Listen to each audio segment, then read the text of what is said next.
Hi friends, నేను వచ్చి mutton curry అనేది మీకు చూపిస్తున్నాను. మటన్ అనేది బాగా ఉడికి మెత్తగా టేస్ట్గా నోటికి రుచిగా ఉంటే చాలా బాగుంటుంది.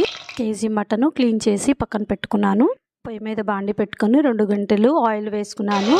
తర్వాత మసాలా దినుసులు అనేది వేసుకున్నానండి. తర్వాత ఒక పెద్ద ఉల్లిపాయ, 4 పచ్చిమిరపకాయలు కట్ చేసి వేసుకున్నాను. అలాగే ఒక పెద్ద స్పూను అల్లం పేస్ట్ వేసుకున్నాను. లో ఫ్లేమ్లో ఫ్రై చేసుకోవాలి. తర్వాత మటన్ వేసేసుకొని ఒక స్పూను పసుపు అనేది వేసుకోండి. ఆ నీసు వాటర్ మొత్తం లాగేదాకా ఒక 5 నిమిషాలు అనేది కుక్ చేసుకోవాలి. నీరంతా ఇంకిపోయేలాగా లిడ్ పెట్టుకొని కుక్ చేసుకోవాలి. చూసారా, నీళ్ళంతా ఇంకిపోయినాయి. ఇప్పుడు ఉప్పు అనేది టేస్ట్కి తగ్గట్టు వేసుకోవాలి.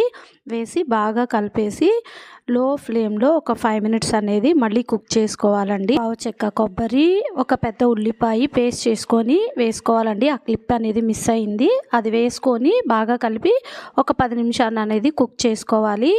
ఆ మసాలా అంతా ఫ్రై అవ్వాలన్నమాట. అయినాక చూసారా, హోమ్ మేడ్ మసాలా పౌడర్ అండి, అది వేసుకోవాలి.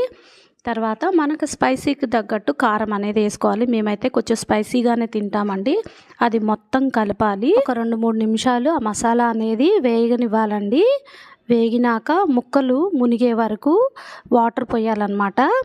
దాన్ని కలిపేసేసి లో ఫ్లేమ్లో ఒక 20 నిమిషాలు అనేది కుక్ చేసుకోవాలి. ఇలా చూసారా, దగ్గరకు వచ్చింది. ఇలా వచ్చినప్పుడు మీరు ఏంటంటే ఒక గుప్పుడు పుదీనాకు వేయాలి. వేయడం వలన టేస్ట్ చాలా బాగుంటుంది. ముక్క అనేది బాగా ఉడికిపోయిందండి. ఒక 5 నిమిషాలు ఉడికినాక మనం ఒక గుప్పుడు కొత్తిమీర వేసేసుకొని దించుకోవాలి. టేస్టీగా ఉండే మటన్ కర్రీ రెడీ.